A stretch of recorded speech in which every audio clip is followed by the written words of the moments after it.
buenos días, familia Vida en su Palabra, el pastor Eduardo por acá. Queremos darle la bienvenida a todos los que se unen a nuestra transmisión en esta mañana. Amada iglesia, pedirles que sigamos orando por que prontamente podamos volver a las reuniones presenciales y poder cumplir el mandato del Señor en Hebreos 10:25 que dice, no dejando de congregarnos. Es un aspecto muy importante de la iglesia el que podamos estar juntos y disfrutar de la cercanía de nuestros hermanos y de la presencia especial de Dios en medio de su pueblo. Así que estamos preparando todos los protocolos y todas las cosas necesarias, pero esperamos que el Señor nos ayude a que pronto la gran mayoría de nosotros podamos estar juntos nuevamente de manera presencial. Como siempre les recomiendo, tengamos cuidado de guardar este tiempo, no dejemos que nada a nuestro alrededor nos robe el poder estar juntos, el poder cantar, el poder recibir la palabra con toda la atención de la cual nuestro Dios es digno. También pedirles que ignoren, como siempre, la fauna a mi alrededor, el ruido de los gallos. Ellos cantan a cualquier hora. Ya he comprobado que no importa a qué hora haga esto, siempre ellos van a cantar. Así que vamos a prepararnos yendo a la palabra de Dios. Vamos a leer juntos de lo que dice. Quiero leerles del Salmo capítulo 3. El Salmo capítulo 3 para iniciar nuestro tiempo juntos. Dice así la palabra del Señor. Salmo de David cuando huía de su hijo Absalón. Oh Señor, cómo se han multiplicado mis adversarios. Muchos se levantan contra mí. Muchos dicen de mí, para él no hay salvación en Dios. Mas tú, oh Señor, eres escudo en derredor mío, mi gloria y el que levanta mi cabeza. Con mi voz clamé al Señor y él me respondió desde su santo monte. Yo me acosté y me dormí, desperté, pues el Señor me sostiene. No temeré a los 10 millares de enemigos que se han puesto en derredor contra mí. Levántate, Señor, sálvame, Dios mío. Porque tú hieres a todos mis enemigos en la mejilla, rompes los dientes de los impíos. La salvación es del Señor, sea sobre tu pueblo tu bendición. Oremos, Señor, como dice aquí el salmista, sea sobre tu pueblo tu bendición. Que hoy podamos regocijarnos en participar, de cantar juntos, de escuchar juntos tu palabra, que a pesar de la distancia y los desafíos de esta modalidad, nosotros podamos ser, Señor, bendecidos, animados, consolados, exhortados por tu palabra. Te lo pedimos en Cristo Jesús. Amén. Y amén. Cantemos juntos, hermanos.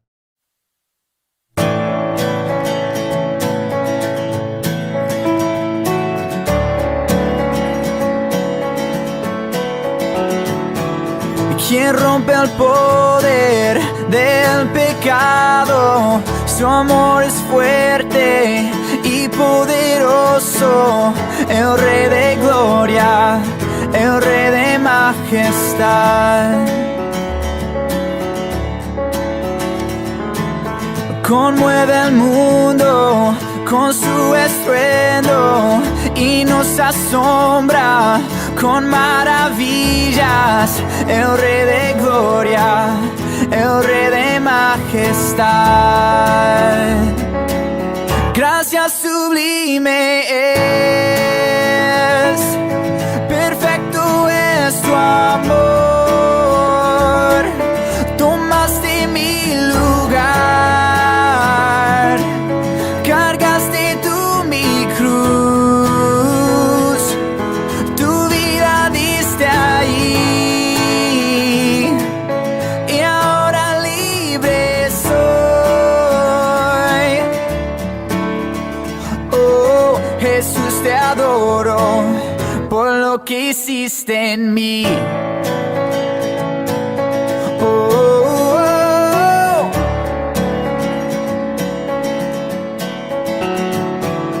Pusiste en orden todo el caos, nos adoptaste como tus hijos, el Rey de gloria, el Rey de majestad.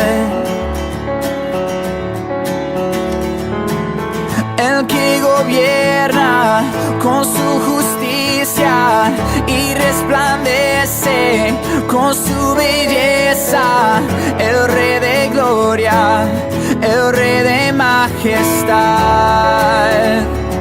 Oh, gracia sublime es, perfecto es tu amor. Tomaste mi lugar, cargaste tú mi cruz, tu vida diste ahí,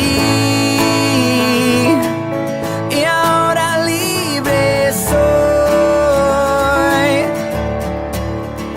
Oh, Jesús, te adoro por lo que hiciste en mí.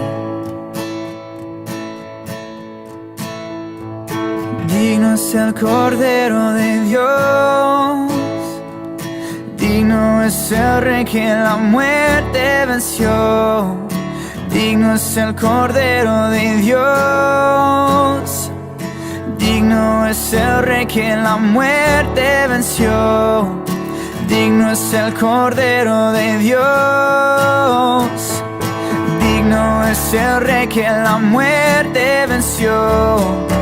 Digno es el Cordero de Dios, digno, digno, digno.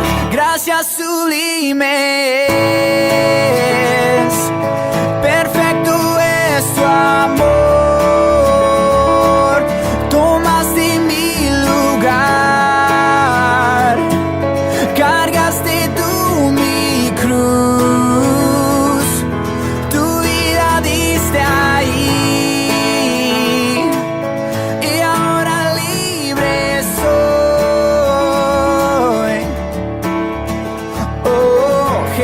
Te adoro por lo que hiciste en mí.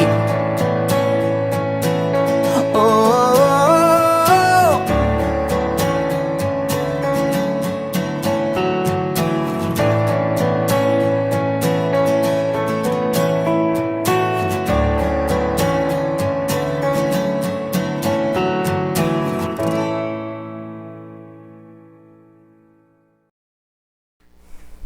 Muy bien, amados hermanos, hemos llegado al tiempo de la predicación de la palabra.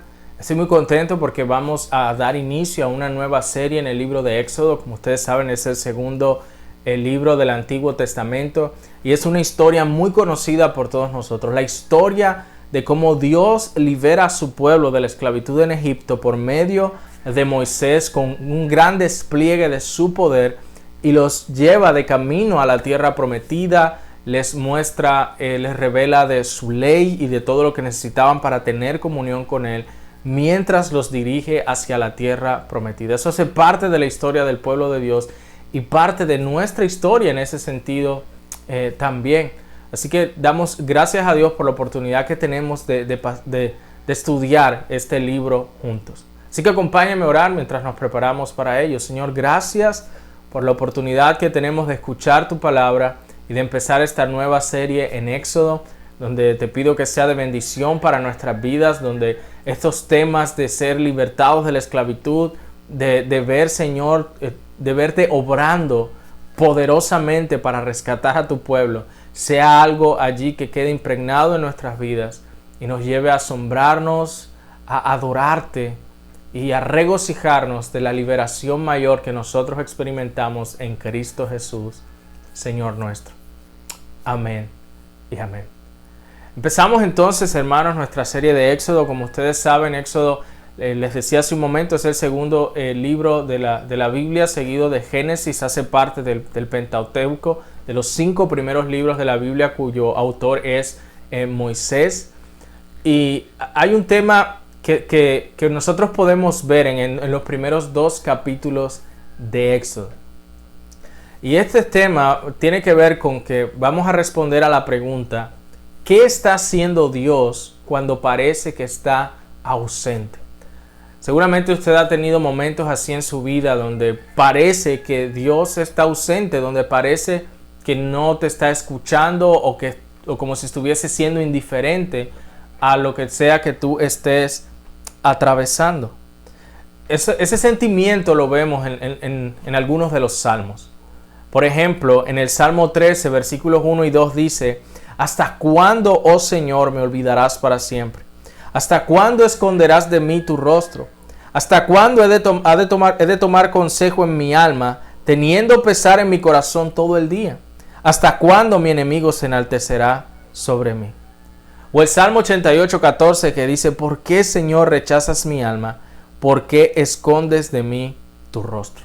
Así como el salmista aquí, que le decía: Señor, ¿hasta cuándo me olvidarás y esconderás de mí tu rostro? Y miren que 2 veces vemos esa frase en estos textos que leímos.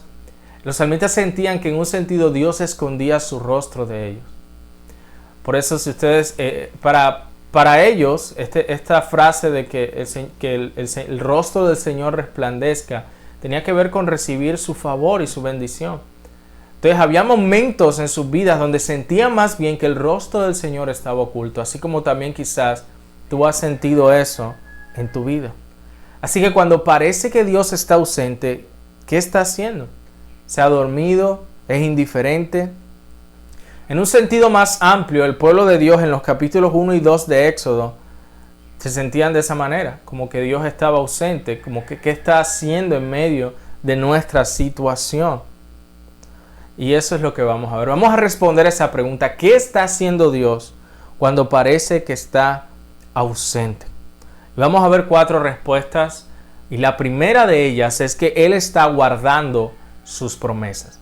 Cuando parece que Dios está ausente, Él está guardando sus promesas. ¿Cómo así? Empecemos a leer Éxodo capítulo 1, versículos del 1 al 7, dice así: estos son los nombres de los hijos de Israel que fueron a Egipto con Jacob.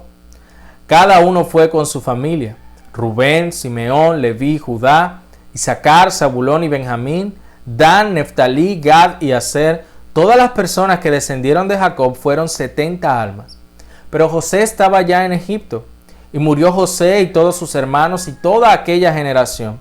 Pero los hijos de Israel, escuche bien, fueron fecundos y aumentaron mucho, y se multiplicaron, y llegaron a ser poderosos en gran manera, y la tierra se llenó de ellos. Entonces vemos que así empieza el libro de Éxodo, como que poniéndonos en contexto, y nos habla de quiénes fueron los hijos de Israel, los hijos de Jacob que llegaron allí a Egipto, y nombra pues a cada uno de sus hijos que fueron allí cuando José era gobernador de Egipto, y los llamó para que en el tiempo de hambruna ellos tuvieran alimento. Entonces, esta es como una nueva sección en el Pentateuco, como les decía, siendo estos 5 primeros libros de la Biblia están allí unidos, y es como una nueva sección que empieza allí. Y esto nos muestra cómo Dios ha venido cumpliendo sus promesas. Mira otra vez lo que dice allí el versículo 7. Pero los hijos de Israel fueron fecundos y aumentaron mucho y se multiplicaron y llegaron a ser poderosos en gran manera, y la tierra se llenó de ellos.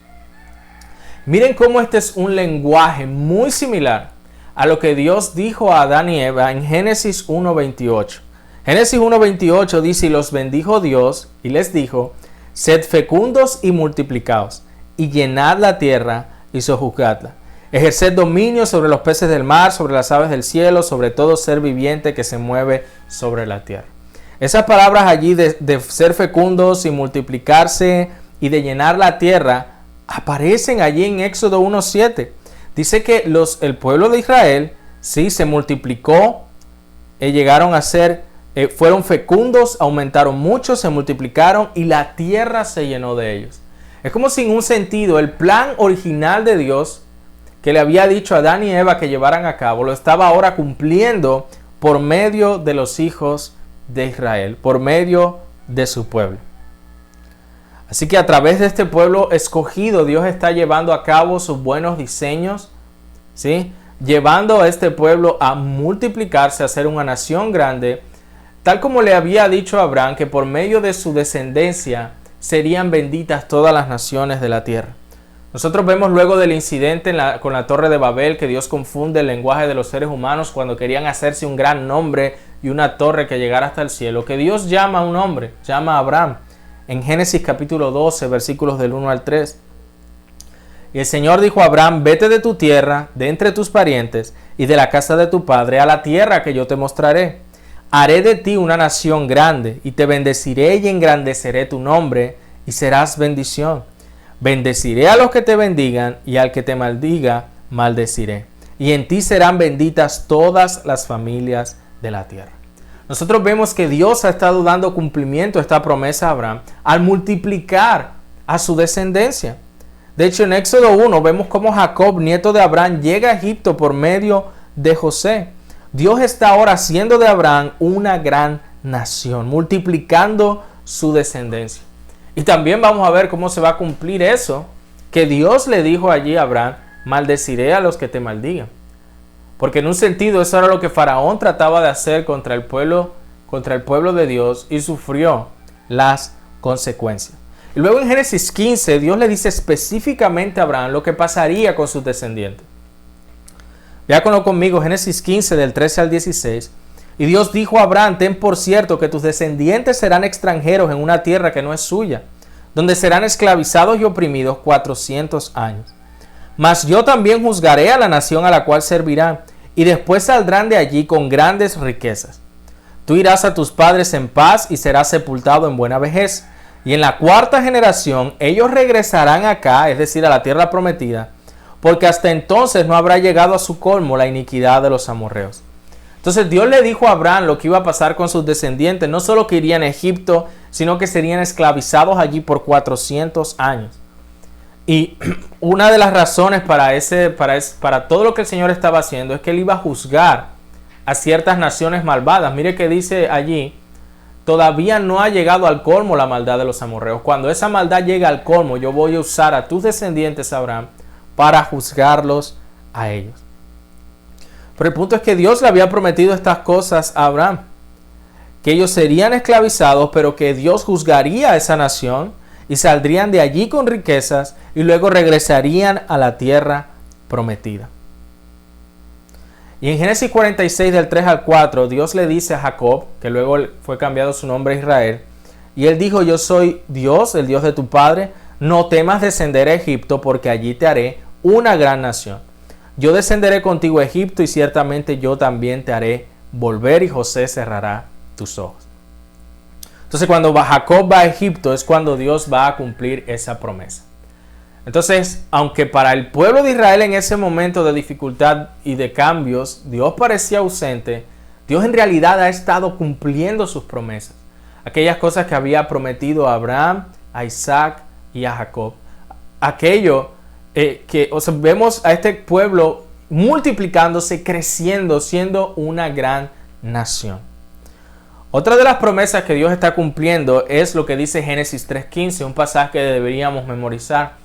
La primera promesa de redención. Génesis 3:15 es cuando en ese contexto de Dios maldiciendo a la serpiente le dice, pondré enemistad entre ti y la mujer, entre tu simiente y su simiente. Él te herirá en la cabeza y tú lo herirás en el calcañar. En Génesis 3 entonces Dios habla de cómo la simiente de la serpiente y la simiente de la mujer estarían como en conflicto, en enemistad. Porque un descendiente de la mujer eventualmente aplastaría la cabeza de la serpiente. Ahora es interesante ver que esta simiente de la serpiente no es una simiente física, sino una simiente espiritual. De hecho, en Génesis 4 nosotros vemos que nacen Caín y Abel de los mismos padres. Pero uno de ellos era de la simiente de la serpiente. Y por supuesto me refiero a Caín, que con maldad asesinó a su hermano, siendo su hermano justo. En nuestro relato de Éxodo, nosotros vemos también a uno de las simientes de la serpiente, a Faraón, queriendo o estando en conflicto y queriendo acabar con la simiente santa, con la simiente de la mujer. El conflicto en nuestro pasaje no es solo entre unas naciones, sino entre estas simientes. De manera que allí también Dios está cumpliendo esa promesa de que habría enemistad entre la simiente de la mujer y la simiente de la serpiente, cuando vemos que la simiente de la serpiente se levanta para querer destruir al pueblo de Dios. Entonces, aunque Dios parecía estar ausente, Él en realidad estaba cumpliendo sus promesas de hacer a Israel una nación grande, de multiplicarles y les estaba preparando para cumplir aquello que le había prometido a Abraham. Ellos van a salir de ahí y regresarán acá. Y esto es una aplicación para nosotros, porque cuando parece que Dios está ausente aún en nuestras vidas, nosotros podemos recordar que Dios es fiel a sus promesas de estar con nosotros, a sus promesas de provisión, a sus promesas de cuidado para con nuestras vidas. Dios no deja de cumplir sus buenas promesas. Lo segundo que vemos que está haciendo Dios cuando aparentemente nos parece que está ausente es que Él está preservando a su pueblo. Mire lo que estaba pasando ahora con el pueblo de Israel en Éxodo 1 del 8 al 10. Y se levantó sobre Egipto un nuevo rey que no había conocido a José. Y dijo a su pueblo: he aquí el pueblo de los hijos de Israel es más numeroso y más fuerte que nosotros. Procedamos pues astutamente con él, no sea que se multiplique. Y en caso de guerra se una también con los que nos odian y pelee contra nosotros y se vaya de la tierra. Este nuevo gobernante, hermanos, no reconoce los beneficios que José había traído sobre la nación, sino que ahora los ve como una amenaza. Y dice: vamos a proceder astutamente con ellos. Y en el versículo 11 vemos ¿qué fue lo primero que se le ocurrió a Faraón? Entonces pusieron sobre ellos capataces para oprimirlos con duros trabajos. Y edificaron para Faraón las ciudades de almacenaje, Pitón y Ramsés. Pero cuanto más los oprimían, más se multiplicaban y más se extendían. De manera que los egipcios llegaron a temer a los hijos de Israel. Los egipcios pues obligaron a los hijos de Israel a trabajar duramente y les amargaron la vida con dura servidumbre en hacer barro y ladrillos y en toda clase de trabajo del campo. Todos sus trabajos se los imponían con rigor. Entonces lo primero que se le ocurre a Faraón para hacer con este pueblo que para él era una amenaza es oprimirlos con duros trabajos. Y no era algo suave, hermanos. Mire cómo el texto repite que eran oprimidos con duros trabajos, que les amargaban la vida. Pero lo interesante es que entre más los oprimían, más se multiplicaban. Ahora, el texto no nos dice cómo Dios hizo esto. Esto es algo milagroso. Dios hace que el pueblo se multiplique incluso bajo esta gran opresión. Y hermanos, el Señor permite que esto suceda para dar a conocer su gloria en medio de toda esta situación. Faraón tramando algo, pero a pesar de eso, Dios revirtiendo lo que Faraón quería hacer con el pueblo. Y esto nosotros lo vemos siempre que hay persecución con el pueblo de Dios, contra el pueblo de Dios. Cómo el Señor utiliza esto para que más personas conozcan el Evangelio. Eso es lo que vemos en Hechos. Cuando los discípulos fueron esparcidos, lo que pasó fue que el Evangelio empezó a alcanzar a muchas otras personas. Dios preserva a su pueblo y usa las adversidades de su pueblo aún para que su nombre y su gloria sean conocidos mientras Él nos sigue guardando y preservando. Así que el plan inicial de Faraón no funcionó. Parece que ponerles trabajo duro no estaba trayendo el efecto deseado. Así que él idea ahora otro plan. Versículo 15. Y el rey de Egipto habló a las parteras de las hebreas, una de las cuales se llamaba Cifra y la otra Puá, y les dijo: cuando estéis asistiendo a las hebreas a dar a luz y las veáis sobre el lecho del parto, si es un hijo, le daréis muerte. Pero si es una hija, entonces vivirá.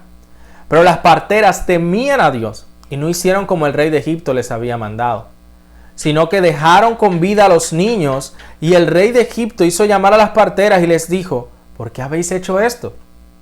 Y habéis dejado con vida a los niños. Respondieron las parteras a Faraón: porque las mujeres hebreas no son como las egipcias, pues son robustas y dan a luz antes que la partera llegue a ellas. Y Dios favoreció a las parteras, y el pueblo se multiplicó y llegó a ser muy poderoso. Y sucedió que por haber las parteras temido a Dios, Él prosperó sus familias. Entonces, una vez más, Faraón procura destruir ese crecimiento, y ahora su plan es pedirle a las parteras que si es un varón el que nace entre los hebreos, que lo mataran. Así que ya no sería trayéndoles más trabajo y oprimiéndoles, sino que les da esta orden cruel a las parteras. Y estas dos mujeres, Cifra y Puá, en medio de la orden del poderoso gobernante de Egipto que les dice: ustedes deben matar a estos niños. Imagínense la presión tan grande. Pero nuestro texto dice que estas mujeres temían a Dios. Y porque temieron a Dios, no obedecieron la orden de Faraón. Wow, hermano, yo creo que a veces nosotros leemos esto y pasamos por alto lo heroico que estamos viendo aquí. El valor que tuvieron estas mujeres por preservar la vida de niños inocentes. Dos mujeres que temieron a Dios antes que a los hombres por defender al inocente. Ahora, siempre surge una duda en esta parte del relato. Algunos dicen, ¿pero acaso las parteras no están mintiendo? Bueno, hermanos, pensémoslo de esta manera. Vamos a decirlo así, era una estrategia de guerra de parte de ellas para preservar y defender la vida de inocentes. Esto se parece mucho cuando en la Alemania nazi muchos cristianos escondían judíos para preservar sus vidas. Y ellos tenían que esconderlos. Y ustedes saben que un proceso de esconder requiere de alguna manera cierto engaño. Entonces uno dice, pero pastor, si uno de los 10 mandamientos es no darás falso testimonio, no mentir. Bueno, hermanos, hay situaciones extremas como esas. Imagínate tú, si tú sabes dónde está tu hijo y sabes que lo están buscando para matarlo y él es inocente y tú sabes que es inocente y se ha comprobado que es inocente. Y aquellos que lo buscan te preguntan dónde está y tú sabes dónde está. ¿Tienes tú la obligación de decir dónde está? Yo creo que no. Aunque la Escritura sí nos dice, hablad verdad cada uno con su prójimo. Estos son algunos de los dilemas éticos con los que nos enfrentamos. Pero creo que la Biblia condena tajantemente la mentira maliciosa. Aquella que es para quedar bien, aquella que es con ese propósito de engañar, pero simplemente por un beneficio propio. Aquí lo que está sucediendo es que estas mujeres están arriesgando su vida por defender inocentes. Tanto que el texto nos dice que temieron a Dios y Dios las recompensó por no obedecer la orden de Faraón. Así que el segundo plan de Faraón falla. No sirvió ponerles arduos trabajos, no sirvió dar esta orden a las parteras, así que él intenta ahora algo más. Versículo 22. Entonces Faraón ordenó a todo su pueblo diciendo, todo hijo que nazca lo echaréis al Nilo, y a toda hija la dejaréis con vida. Ahora Faraón pasa no solo de pedir a las parteras esto, sino que se lo pide a toda la nación. Les dice, si nace un hijo de los hebreos, échenlo al río. Hermanos, imagínense esa orden tan cruel. Los métodos de Faraón se vuelven más y más crueles. Su corazón se estaba endureciendo más y más. Todo por el temor a perder su poder. Y así es el pecado. Es como un tobogán resbaladizo que cada vez te lleva de mal en peor.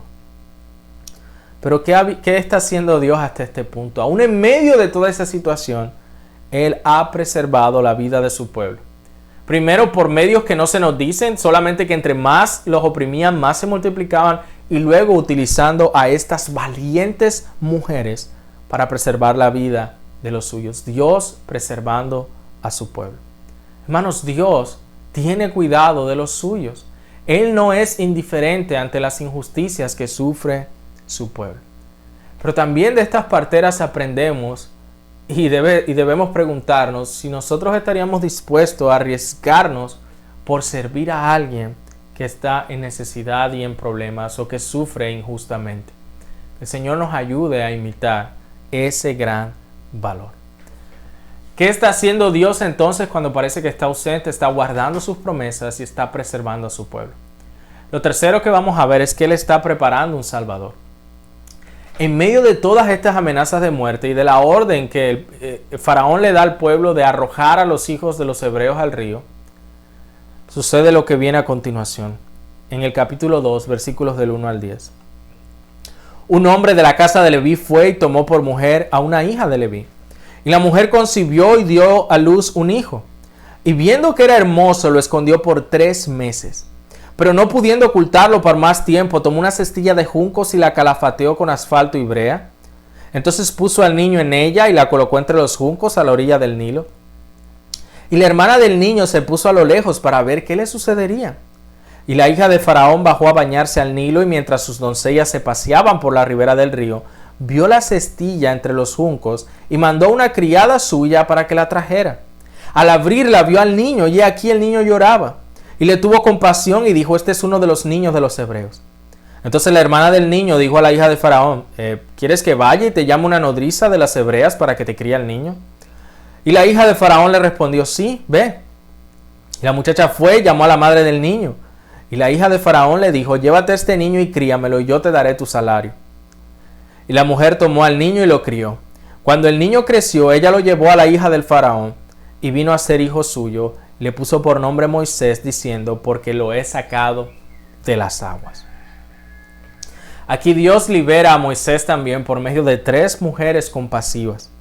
La madre de Moisés, imagínense esa situación, por 3 meses escondiéndolo, sabía que no podría protegerlo más y en su desesperación sí lleva a su hijo al Nilo, unas aguas que estaba utilizando Faraón como un instrumento de muerte. Pero ella lo lleva allí y lo mete en esta cestilla. Y es curioso que la palabra hebrea que se usa para esta cesta es también la misma palabra para arca. Y es los mismos materiales que Noé usó para construir el arca. Cuando dice que la calafateó con asfalto y brea, es exactamente lo mismo que pasó con el arca. Así que podemos ver a Moisés metido en una mini arca que el Señor utilizó para salvarlo de las aguas de juicio que estaba usando el Faraón.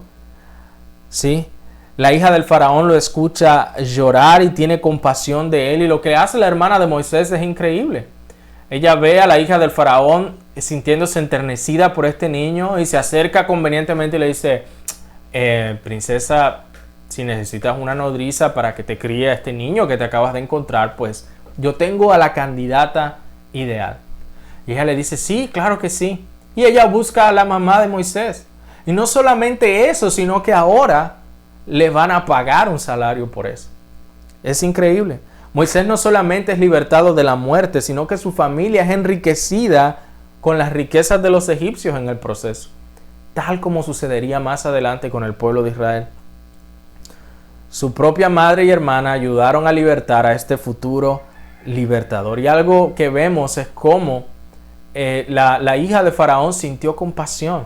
A diferencia de su padre lleno de crueldad, ella en su corazón amó y cuidó de este niño. Este capítulo comienza con Moisés con amenazas de muerte, pero hasta aquí donde hemos leído, termina con Moisés siendo adoptado por la familia real, por la familia del rey de Egipto.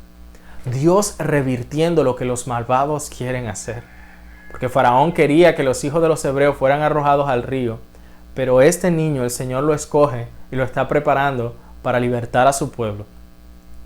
De manera que es salvado de las aguas y es llevado a ser parte de la familia del rey de Egipto. Eso es algo impresionante, hermanos, cómo el Señor obra.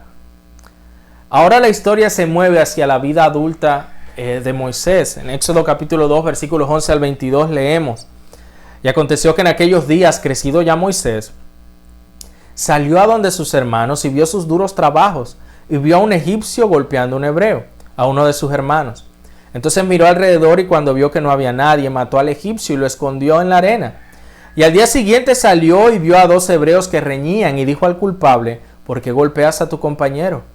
Y él respondió, ¿quién te ha puesto de príncipe o de juez sobre nosotros? ¿Estás pensando matarme como mataste al egipcio? Entonces Moisés tuvo miedo y dijo, ciertamente se ha divulgado el asunto. Cuando Faraón se enteró de eso, del asunto, trató de matar a Moisés, pero Moisés huyó de la presencia de Faraón y se fue a vivir a la tierra de Madián. Y allí se sentó junto a un pozo. El sacerdote de Madián tenía 7 hijas, las cuales fueron a sacar agua y llenaron las pilas para dar de beber al rebaño de su padre.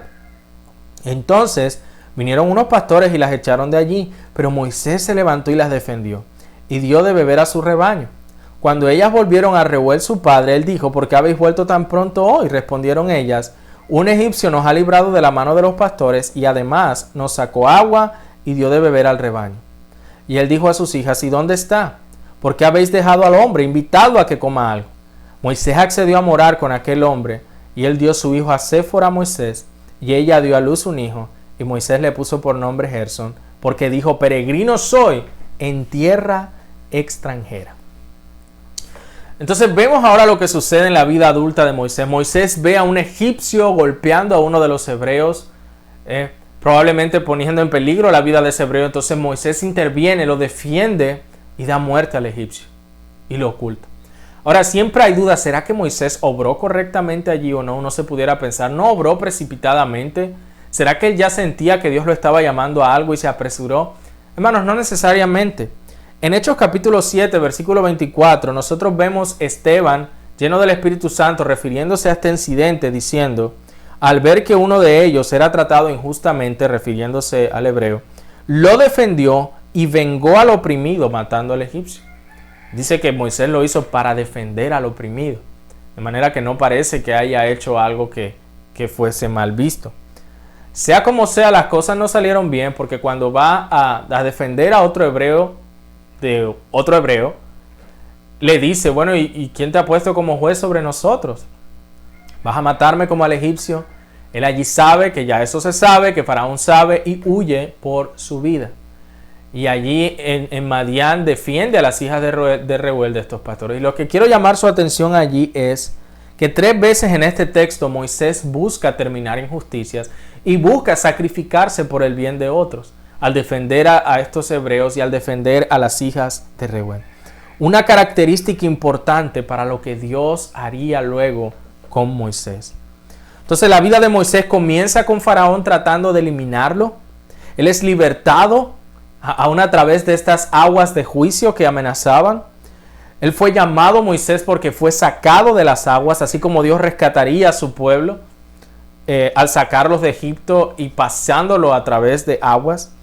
Moisés es libertado de la amenaza de muerte y de la esclavitud y recibe estatus de realeza, pero es forzado a huir al desierto, y en el desierto es peregrino, es extranjero por 40 años. De hecho, él le pone ese nombre a su hijo y dice, porque es que yo soy peregrino en tierra extraña. Dios estaba preparando a Moisés para ser el libertador del pueblo de Israel. Y lo preparó en parte haciendo que él experimentara lo que le pasó al pueblo. Israel era extranjero en Egipto, y Moisés, que se había criado como egipcio, aprendió esto al ser extranjero también en tierra extraña. Él pasó muchas de estas pruebas para ser equipado por Dios para libertar a su pueblo. ¿Y a qué nos recuerda todo esto, hermanos? Nos recuerda a nuestro Señor Jesucristo. Cuando Él nació, también un gobernante por celos, al escuchar que había nacido el rey de los judíos, procuró matar a todos los niños menores de 2 años. Un asunto cruel y horrible. Pero Dios se aparece en sueños a su padre adoptivo José, y junto con María huyen a Egipto, donde fueron como extranjeros. Luego nuestro Señor Jesucristo fue bautizado, también pasando por esas aguas en representación de su pueblo. Y también es llevado al desierto para ser tentado por 40 días. Vemos allí, hermanos, que Moisés no solamente es un retrato de la liberación de Israel, sino que también es un retrato de lo que luego nuestro Señor Jesucristo haría para traer liberación a nosotros. Para salvarnos y traernos a una comunión con Dios, Cristo se hizo como uno de nosotros, sufrió todas las tentaciones y pruebas que nos asaltan y lo hizo con perfecta fidelidad. Hebreos nos dice que Él fue perfeccionado, nuestro Señor Jesucristo, por medio del sufrimiento. No perfeccionado moralmente porque Él nunca pecó, sino perfeccionado en su vocación para ser un Salvador apto, para ser un Salvador que se identifica con su pueblo. Jesús fue perfectamente equipado para ser nuestro todo suficiente Salvador. Y Él allí en la cruz rescata a oprimidos como tú y como yo. Entonces en Éxodo Dios estaba preparando a Moisés para libertar a su pueblo. Entonces cuando Dios parece ausente a una hora, recordemos que Él está preparando un Salvador para nosotros. ¿Cómo así? Cuando Pedro predica allí en Hechos 3, en los versículos 19 al 21, él dice: por tanto, arrepentíos y convertíos para que vuestros pecados sean borrados, a fin de que tiempos de refrigerio vengan de la presencia del Señor. Y Él envía a Jesús, el Cristo designado de antemano para vosotros, a quien el cielo debe recibir hasta el día de la restauración de todas las cosas, acerca de lo cual Dios habló por boca de sus santos profetas desde tiempos antiguos. Allí Pedro, predicando, dice que ahora Cristo vino una vez, pero vendrá por segunda vez. Ese será el día de la restauración de todas las cosas. Llegará un tiempo en que el Señor restaurará todas las cosas. Y nuestra vida en este mundo y la vida de la iglesia en este mundo es una preparación para ese regreso. Algunos de los israelitas quizás pensaban que Dios estaba tardando, así como en 2 de Pedro vemos que hay burladores que se mofan de la tardanza aparente de la venida de Cristo, pero Él dice, no, Él no retarda su promesa. Él no quiere que ninguno se pierda, sino que todos procedan al arrepentimiento. Cuando Dios parece ausente, recordemos sus promesas de que Él está preparando salvación para nosotros. Que aquel Salvador que vino, ese mismo Salvador, está siendo preparado para regresar con poder por nosotros. Cuando Dios parece ausente, Él está preparando salvación para su pueblo. Y en cuarto lugar, hermanos, cuando Dios parece ausente, Él está escuchando nuestro clamor. Versículos 23 y 25 de Éxodo 2 dicen: aconteció que después de muchos días murió el rey de Egipto. O sea, murió el faraón que los estaba oprimiendo, pero salió otro que venía también a oprimirlos. Los hijos de Israel gemían a causa de la servidumbre y clamaron. Y subió a Dios el clamor de ellos con motivo de su servidumbre. Y oyó Dios el gemido de ellos y se acordó de su pacto con Abraham, Isaac y Jacob. Y miró Dios a los hijos de Israel y los reconoció Dios. Es interesante, hermanos, yo cuando leo esto de que se habla del rey de Egipto y luego que el rey de Egipto muere, no se nos menciona su nombre, como mostrándonos que no tiene importancia. De hecho, nos aparecen los nombres de las parteras que Dios usó, Cifra y Puá, pero no los de Faraón, porque él, aunque se creía como un dios y era tratado así, era como nada delante del rey del universo. Ahora, nosotros vemos que el pueblo en medio de la opresión empezó a clamar al Señor. A clamar al Señor. Los malos tiempos, hermanos, nos hacen bien si nos llevan a clamar al Señor. Cuando el pueblo clamó, el texto nos dice que Dios escuchó. El punto es que Dios está respondiendo al clamor de su pueblo.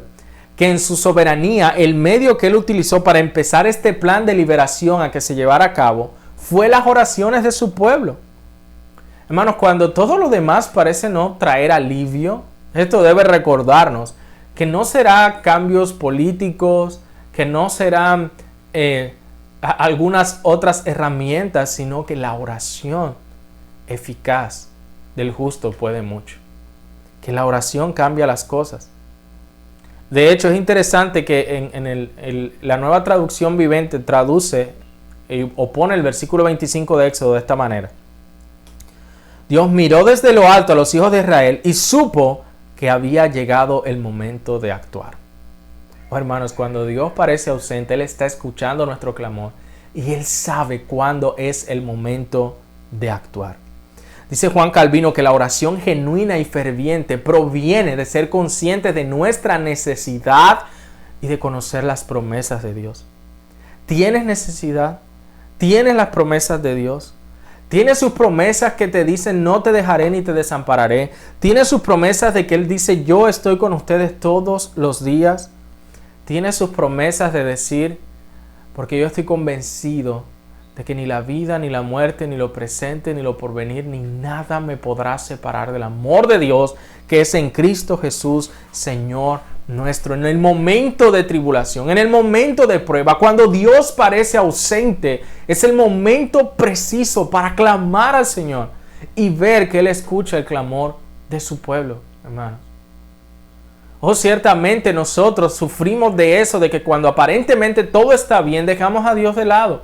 Pero utiliza la prueba y la aflicción para recordarnos de nuestra insuficiencia y debilidad.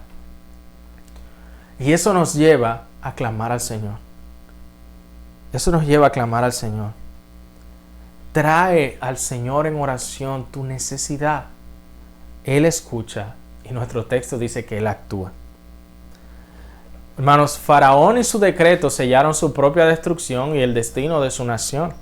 Él trató de controlar la población, pero el pueblo se multiplicó más. Y toda esta situación llevaría a un control de población mucho peor, cuando Dios toma la vida de los primogénitos de ellos en medio de su juicio. Allí dice nuestro texto que Dios vio que era el momento de actuar, pero Israel en ese momento no lo sabía. Aún nosotros a veces no sabemos, pero podemos estar convencidos de que Dios escucha nuestro clamor y Él está obrando y Él está actuando. Y aunque no pasa nada ante los ojos de ellos, Dios está actuando. Dios había estado preparando a un libertador, el cual preservó su vida y ahora lo estaba guardando allá en el desierto, esperando el momento para obrar. Él está escuchando nuestro clamor, hermanos. Dios no es indiferente a tus oraciones. Y hermanos, algunas veces les he comentado cómo la posibilidad misma de la oración es algo asombroso. Que aún el más pequeño e insignificante de los creyentes, o aunque tu fe sea pequeña y débil, si tú estás unido a Cristo por la fe, Dios escucha tu clamor. Dios escucha tu clamor. Y no es solamente como, me habló bien. No. Él escucha y hace siempre lo que es mejor para con nosotros. Él escucha y actúa, porque así de poderoso es nuestro Dios. En Lucas 18, Jesús nos da esta parábola de la viuda y el juez injusto, donde nos recuerda la importancia de orar siempre y no desmayar. Y en Lucas 18, del 7 al 8, dice: ¿Y no hará Dios justicia a sus escogidos que claman a Él día y noche? ¿Se tardará mucho en responderles? Ahí Jesús está diciendo: miren, clamen, porque mi Padre responde. Os digo que pronto les hará justicia. No obstante, cuando el Hijo del Hombre venga, ¿hallará fe en la tierra? Oh iglesia, clama al Señor. Cuando Dios parece estar ausente, Él escucha el clamor de su pueblo. Él escucha el clamor de su pueblo. ¿Qué hemos aprendido hasta ahora entonces de de Éxodo 1 y 2? ¿Qué está haciendo Dios cuando parece estar ausente, hermanos? Él está guardando sus promesas. Dios es fiel a sus promesas. Por eso atesóralas, recuérdalas, dilas a tu corazón. Dios está preservando a su pueblo. Recuerda eso en medio de la tribulación. Y cuando Dios parece estar ausente, Él preserva aún de maneras que ni siquiera nos imaginamos a su pueblo. Él tiene cuidado de nosotros. Lo tercero es que Él está preparando un Salvador. Ese mismo Salvador que vino, ese Salvador volverá a restaurar todas las cosas. Hermanos, nuestra esperanza, lo que nos hace diferentes a todos los demás como creyentes, es la esperanza que tenemos en nuestro Salvador, que volverá triunfante a restaurar todas las cosas. Y lo cuarto que Dios está haciendo cuando parece estar ausente es que Él escucha el clamor de su pueblo. Que eso nos lleve a buscarle, que eso nos lleve a orar. Aún hoy, aún cuando termine esta enseñanza, lleva tu petición al Señor, clama a Él. Dice nuestro Señor Jesucristo: ¿se tardará Él en respondernos? Creo que es una de esas preguntas donde Él espera que respondamos y pensemos: no se tardará. El Señor es fiel. Y tú, amigo que me escuchas, que quizás no eres creyente, o tú quizás no te has dado cuenta, pero es mi oración que te des cuenta ahora, que tú estás bajo una opresión peor que ser esclavo en Egipto. La Escritura dice que somos esclavos del pecado. Amamos el pecado y seremos juzgados delante del Dios Santo por causa de nuestra maldad, pero que Él ha provisto, ha levantado un libertador que se ha identificado con nosotros, ha vivido la vida que tú y yo no podíamos vivir, ha ido a la cruz en nuestro lugar, recibió la ira de Dios, resucitó con poder, está sentado a la diestra del Padre reinando, y te llama y te invita a que pongas tu confianza en su obra, que renuncies a una vida de vanidad, una vida vacía, y te rindas a los pies de Jesucristo. O ven a Él, ven a Cristo. Y queremos caminar eso contigo. Así que si tú has escuchado esto, si tú dices: yo quiero entregar mi vida al Señor, por favor, contáctate con nosotros. Queremos conocerte, queremos orar por ti. Y hermanos, esto de Éxodo nos recuerda la fidelidad de Dios a su pacto y a sus promesas.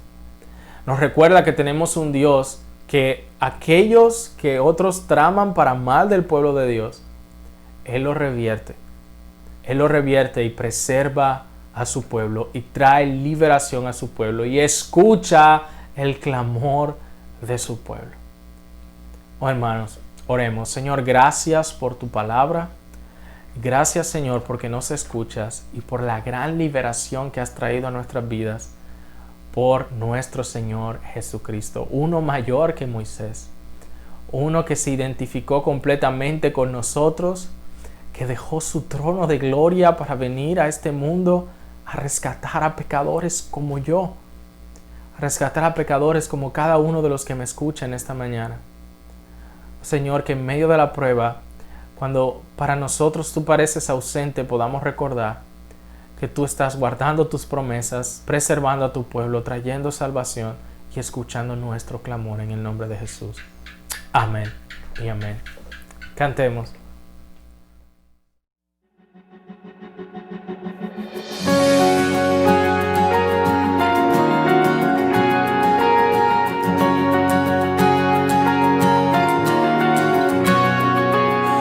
¿Qué me puede dar perdón?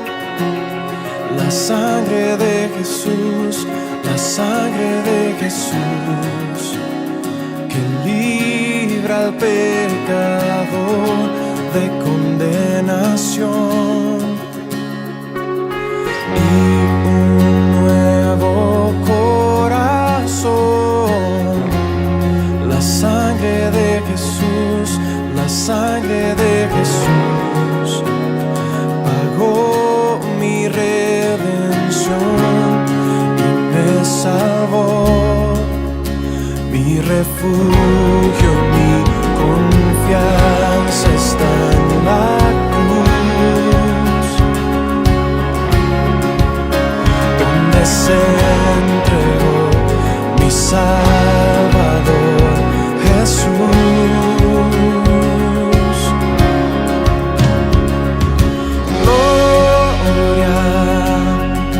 Aleluya, por la sangre derramada en la cruz, gracia y perdón, hoy tengo a mi Padre.